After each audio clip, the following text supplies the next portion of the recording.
예수께서 모든 도시와 마을에 두루 다니사 그들의 회당에서 가르치시며 천국 복음을 전파하시며 모든 병과 모든 약한 것을 고치시니라. 무리를 보시고 불쌍히 여기시니 이는 그들이 목자 없는 양과 같이 고생하며 기진함이라. 이에 제자들에게 추수할 것은 많되 일꾼이 적으니 그러므로 추수하는 주인에게 청하여 추수할 일꾼들을 보내주소서 하라. 자, 사랑하는 수녀님 여러분, 안녕하세요. 여러분 잘 지내고 있죠? 여러분 그거 아세요? 아침, 특히 저녁은 엄청 춥습니다. 이거 저녁에는 패딩을 좀 입어야 되는 거 아닌가 싶을 정도로 아주 춥습니다. 그러니 여러분, 아침 저녁으로는 낮보다 좀 더 따뜻하게 입고 감기 조심했으면 좋겠습니다. 그 건강한 모습으로 우리 나중에 교회에서 만났으면 좋겠습니다. 끝나는 거 아니에요. 이제 시작입니다. 우리 말씀 속으로 가보도록 하겠습니다.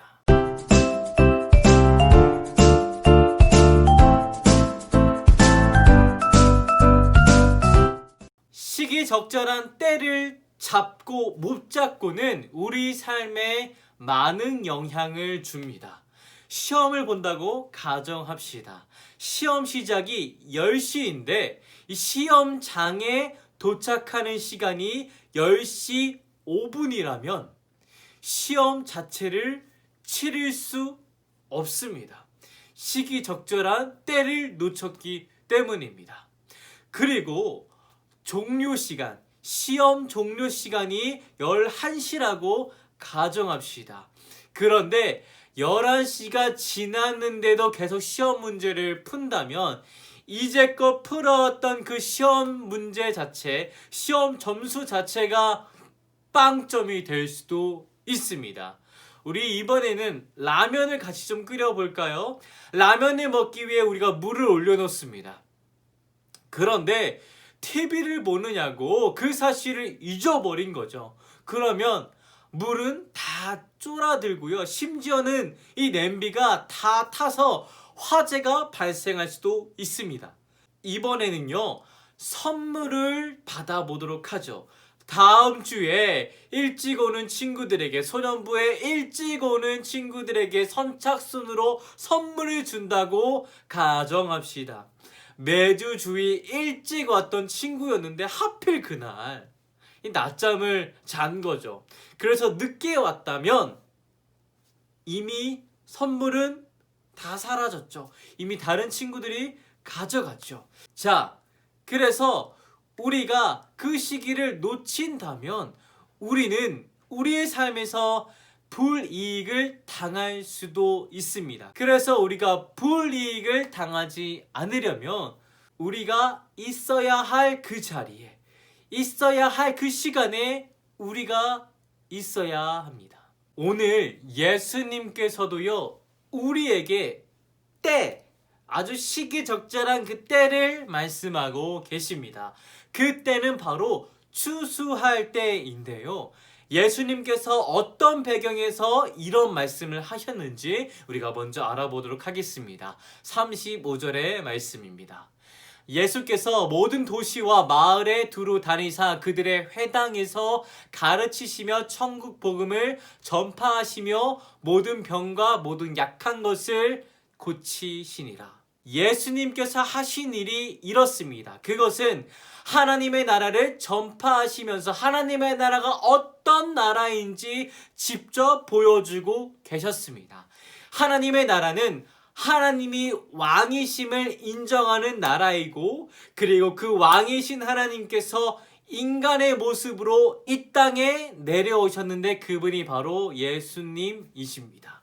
그 예수님은요, 이 땅을 정복하기 위해서, 섬김을 왕노릇하기 위해서 이 땅에 오신 것이 아니라 도리어 섬기러 오셨습니다. 그리고 그 섬김을 보여주고 계셨습니다. 이것이 바로 하나님의 나라다라면서요. 하지만 예수님은 몸이 하나이셨습니다. 인간으로 오신 예수님은 몸이 딱 하나밖에 없으셨습니다. 그런데 그 하나님의 나라가 무엇인지 들어야 할 사람들, 들어야 할 양들은 너무 많았던 것이죠.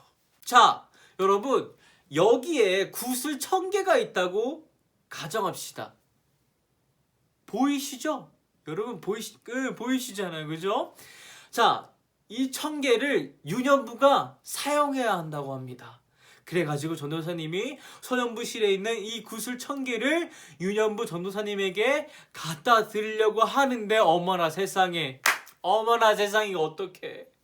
이 주머니가 뾰족한 것에 걸려가지고 찢어졌고 그 찢어진 구멍으로 1000개의 구슬들이 막 떨어져서 여기저기 사방으로 굴러갔습니다. 이 구슬들을 전도사님 혼자 줍는 게 빠를까요? 아니면 사랑하는 여러분들과 함께 줍는 게 빠를까요? 당연히 여러분들과 함께 줍는 게 훨씬 빠르겠죠.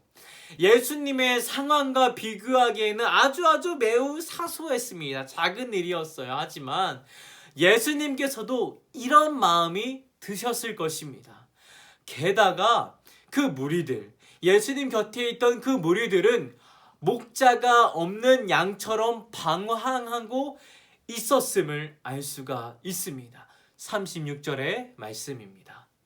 무리를 보시고 불쌍히 여기시니 이는 그들이 목자 없는 양과 같이 고생하며 기진함이라. 양. 이 양이라는 동물은요, 목자 뒤를 졸졸졸졸졸 따라다니는 동물입니다. 목자 뒤를 따라다니면서 풀도 뜯어먹고요, 쉴만한 물가에서 목도 축이고 그곳에서 쉬기도 합니다. 그러나 예수님 곁에 있던 사람들의 행동에 보면 목자가 없는 것처럼 고생했다라고 나와 있습니다. 어디에 좋은 풀이 있는지, 어디에 쉴만한 물가가 있는지 몰랐어요. 방황하고 있었어요. 그리고 양이라는 동물은요, 호기심이 굉장히 많습니다. 그래서 주변에 새로운 것을 찾다가 때로는요, 광야의 산 비탈의 벼랑 끝에 자리를 잡기도 했습니다.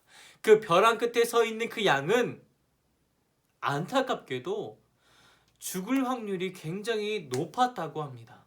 그런데 여러분, 이런 모습, 이 양의 모습이 예수님 당시 사람들의 모습이었다고 합니다. 하나님의 말씀에는 더 이상 궁금해하지 않고 세상의 것에 호기심을 갖고 그것을 따라가는 모습. 예수님이 한 발 다가서면 그 무리는 세상 속으로 10걸음 다가가고요, 예수님이 또 찾으시면 또다시 10걸음 멀어지는 상황이었습니다. 그런 상황에서 예수님은 이렇게 말씀하셨습니다. 37절, 38절 말씀입니다.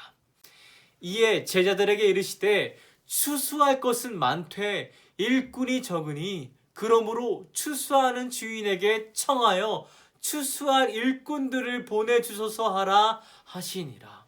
여러분, 그 추수할 때라는 말은 농사를 지어서 다 자란 벼들을 베는 작업을 말하는 것이 절대 아닙니다. 방황하는 사람들에게, 방황하는 무리들에게 목자를 찾게 해주는 것, 그리고 그 목자가 오직 예수님이라는 사실, 오직 하나님이라는 사실을 전하는 것, 자신의 백성들을 진심으로 사랑하시고 돌보시는 아주 진짜 왕이신 하나님께로 돌아오게 하는 것이 바로 예수님께서 말씀하시는 추수할 때입니다. 사랑하는 소년부 여러분, 작년 여름에 전도사님의 친할머니가 소천하셨습니다. 돌아가셨습니다. 여름이 되기까지 할머니께서는 전도사님을 종종 찾으셨다고 합니다. 그런데 전도사님은 그때 공부를 해야 한다는 핑계로, 다리가 다쳤다는 핑계로 가지 않았습니다. 전도사님의 할머니는 다행스럽게도 오래전부터 복대교회에서 신앙생활을 하셨기에 지금은 저 천국에서 전도사님을 지켜보고 계실 거예요. 하지만